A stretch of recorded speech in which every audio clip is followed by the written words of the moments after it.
সম্মানিত সুপ্রিয় দর্শক শ্রোতা দেশ ও প্রবাস থেকে যারা আমাদের সাথে সংযুক্ত আছেন, ভিডিও দেখতেছেন অথবা শুনতেছেন, সবাইকে জানাই আন্তরিক প্রীতি ও শুভেচ্ছা। বন্ধুরা, আমি কথা বলছিলাম সুইট একটা মিষ্টি মেয়ের সাথে প্রতিবেদন করবে, অডিও কলে সংযুক্ত আমার সাথে। কেন আসলো প্রতিবেদনে বিস্তারিত ভিডিও জুড়ে থাকছে, আপনারা অবশ্যই ভিডিওটা কন্টিনিউ করলে বুঝতে পারবেন। আসসালামু আলাইকুম। ওয়ালাইকুম আসসালাম। কেমন আছেন আপনি? ভালো আছেন? ইনশাল্লাহ মোটামুটি ভালো আছে।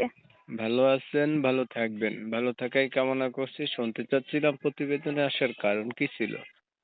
এটা সুন্দর একটা মনের মানুষ পাওয়ার জন্য এসেছিলাম। সুন্দর একটা মনের মানুষ পাবেন, এর জন্য প্রতিবেদনে আসছেন। আপনার কি মনের মানুষ নাই? না, মনের মানুষ থাকলে কি আর আইতাম। পরিবারে আছে কে কে আপনার? পরিবারে আছে, মামি আছে আর ছোট ভাই আছে।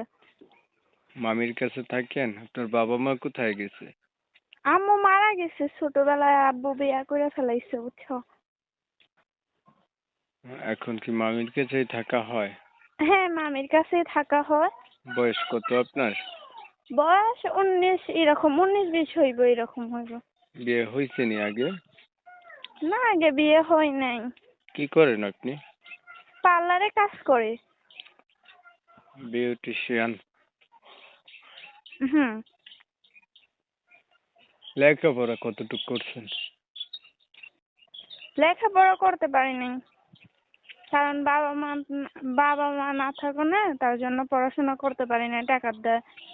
কিছু তো লেখাপড়া থাকা উচিত ছিল। যাই হোক, কোরআন শরীফ পড়তে পারেন? না, এটা আর কি পারি না, নামাজ কালাম পড়তে এরকম পারি। তো আপনি কেমন মনের মানুষ চাচ্ছেন? বয়স্ক হইলেও হবে, সে যদি আগে পরে বিয়া করে তাও সমস্যা নেই, ঠিক আছে? তার মনটা সুন্দর হইতে হইব। মানে বয়স বেশি হলেও সমস্যা নাই, তার না মন না। সুন্দর হইতে হবে, এমন একটা মানুষ পেলে আপনি তাকে জীবন হুম। সাথী করবেন। এটার জন্য আপনি প্রতিবেদনে আসছেন না? হ্যাঁ, ঠিক আছে, হ্যাঁ, এই কারণে। আচ্ছা, আপনার বিষয়টা আমি একটু ক্লিয়ার করে দিচ্ছি। প্রিয় দর্শক শ্রোতা, শুনছিলেন আমি কথা বলছিলাম। এই মেয়েটা দেখতে চমৎকার সুন্দরী, প্রতিবেদনে এসে চাচ্ছে একটা ভালো মনের মতো মানুষ যে তার সুখ দুঃখের সাথী হবে। আমি ওনার কমিউনিটি গাইডলাইনের কারণে নাম এবং ঠিকানা আপনাদের মাঝে নিতে পারি নাই।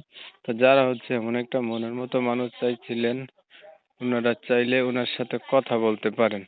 আমি ওনার কথাগুলো তুলে ধরার চেষ্টা করছি। তো আপনি কি আর কিছু বলবেন? না না না, আর কিছু বলবো না। আর কেউ আমাকে খারাপ কথা বলবেন না, এটাই কামনা। ঠিক আছে, আপনি ভালো থাকবেন। দর্শক শ্রোতা, যারা যারা আরো কিছু তথ্য জানতে চান, অবশ্যই ওনার সাথে যোগাযোগ করবেন। অনেক সময় নিয়ে আপনাদের মূল্যবান সময়গুলো নষ্ট করে, ধৈর্য ধরে, কষ্ট করে আমার সাথে থাইকে আমার চ্যানেলে ভিডিও দেখছেন, এর জন্য সবাইকে জানাই এমএসকে টিভির পক্ষ থেকে অসংখ্য ধন্যবাদ। সবাই ভালো থাকবেন, সুস্থ থাকবেন।